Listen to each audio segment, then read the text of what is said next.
The day of the traditional engagement ceremony arrived, and Yor's family made the long journey to Abena's family home, carrying traditional items for the ceremony.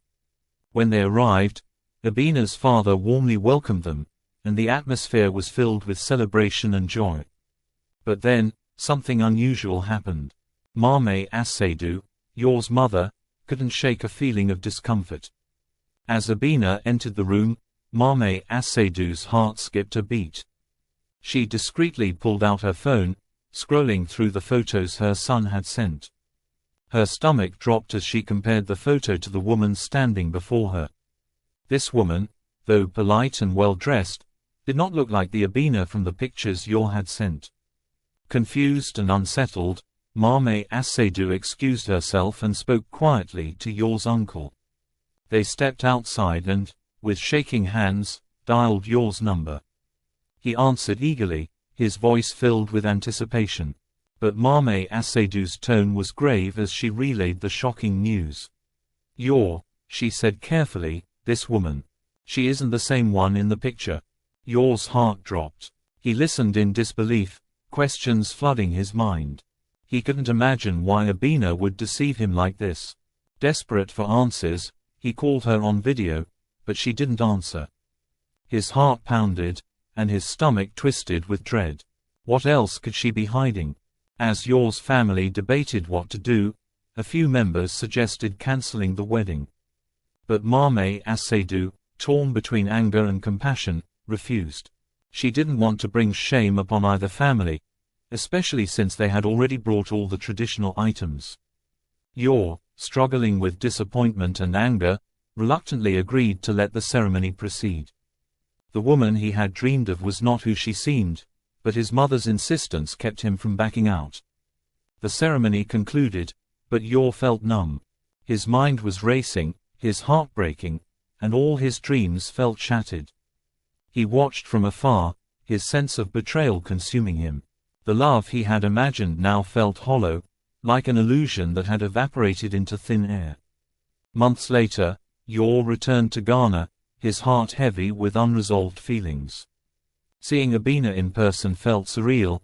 She was now his wife, but the warmth he once felt was absent. For 3 weeks, he found it impossible to connect with her intimately. Abena, sensing his distance, grew anxious, but their conversations were stilted, filled with silences and missed connections. Yor sought solace in his friend Akwasi, who urged him to make the best of his marriage and try to find love for Abena. "Love grows," Akwasi assured him, "if you give it a chance." With Akwasi's encouragement, Yor made an effort to bridge the gap. He tried to be affectionate, to spark a connection, but Abena seemed preoccupied with her past life and her children. Each attempt left him feeling more isolated, as though he was reaching for something that wasn't there. After years of struggle, Yor felt emotionally drained. He still yearned for the love and connection he had dreamed of but had been unable to find in his marriage. Then, one day, he met Serwa, a warm, genuine woman who brought a sense of lightness back into his life. Talking with her felt natural and effortless, a stark contrast to the guarded conversations he shared with Abena. When he finally gathered the courage to tell Abena about Serwa, she surprised him by responding calmly. "If you want a second wife, I won't stand in your way," she said, her voice carrying a strange mixture of resignation and relief. However, she insisted that he be transparent with her about everything. For the first time in years, Yor felt a glimmer of hope. With Serwa by his side, he felt that he could start afresh, embracing the lessons he'd learned from his painful journey. He didn't know what the future held, but he knew that he wanted honesty, connection, and a chance at true happiness. Despite their efforts to bridge the emotional distance between them, Yor and Abena continued to drift apart. Yor's attempts to bring warmth and affection to their marriage seemed to slip through his fingers, and Abena's focus remained steadfast on her past.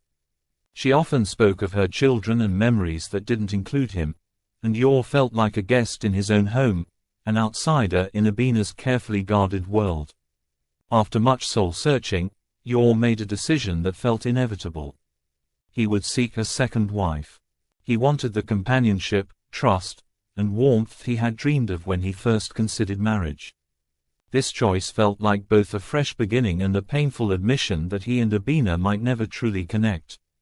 Abena was heartbroken when he told her, rejecting the idea outright. The pain of her earlier deception seemed to echo, a reminder of the secrets that had come between them. Yor was disappointed but resolute, knowing his heart yearned for a complete, authentic connection. Over the following months, Abena watched as Yor grew closer to another woman, Serwa, the same woman who had been a bright spot in his life before. It was painful for Abena to accept, her pride and heartbreak intertwining as she faced the reality of their marriage. Yet, she couldn't deny that Yor seemed happier than he had been in years. She could see it in the way his face lit up around Serwa, and in the care with which he treated both women with respect and honesty. At first, Abena resisted every mention of Serwa, refusing to speak about her, let alone meet her. But over time, she began to see Yor's genuine happiness and softened her stance, though her acceptance was slow and filled with difficult emotions. She began to find her own peace by focusing on her role as a mother and on the parts of her life that brought her meaning. Gradually, she realized that Yor's love for Serwa didn't diminish his respect for her, even if their marriage had not fulfilled either of their dreams. Abena could feel it, a subtle shift in Yor's demeanor that gnawed at her like a silent thorn. Once, he had been completely hers, and they'd spent countless days building a life, comforting each other through struggles and joys. But recently, he had seemed distracted, preoccupied, as if something, or someone, was slipping between them. That was when she heard rumors. Yor was considering a second wife. At first, Abena didn't want to believe it. Their culture permitted men to marry more than once, yes, but she had never imagined that Yor, her beloved husband, would actually act on that option. She remembered the early days of their marriage, days when they had barely enough to eat, when they'd worked together to make ends meet. Her love and commitment had been steadfast. And now, she felt betrayed. One evening, unable to contain her fears, she broached the topic. "Yor, I've been hearing things," she said, her voice shaking. "People are saying you're planning to marry again." Yor looked at her, a little taken aback. "Abena, you know I love you," he started, but his words didn't comfort her. Instead, they only fueled her suspicion. "Then why would you bring another woman into our lives?" She shot back, her voice rising. "Haven't I been good enough for you?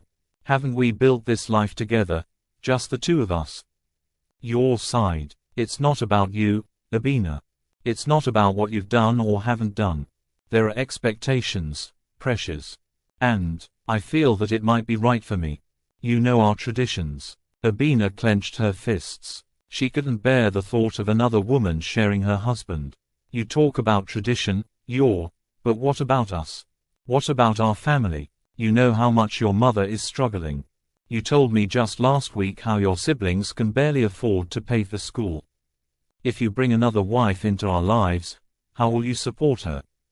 Have you even thought about the financial strain?" Her words hit a nerve.